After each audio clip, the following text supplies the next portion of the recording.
Before you pull cable through 196 feet of conduit and 5 bends, you want to know two things. Will it fit and will it survive the pull? This calculator answers both, and it's more accurate than the tools you've used before. Start with your project details. This is what shows up on the printed report for the job site. As soon as you pick your conduit, the tool checks it against NEC minimums in real time, so you know immediately if you've undersized your raceway. As you enter each conductor, the tool calculates your total cable weight, and this is the key part, a weight correction factor. This accounts for how bundled cables shift and interact inside the conduit, which simpler calculators often skip or approximate. Here's where the real engineering happens.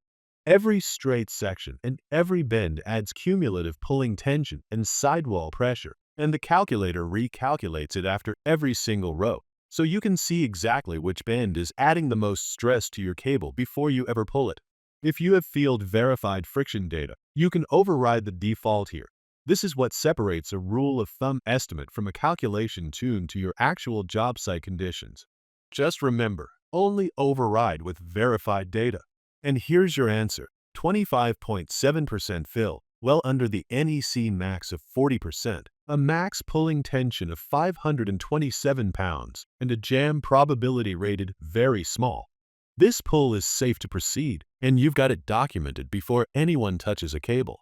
As a bonus, the tool also shows how a different conduit material would perform on this exact same pull here. Fiberglass cuts estimated install labor by 33% and removes melt/fuse risk entirely, in case you're comparing materials before you buy.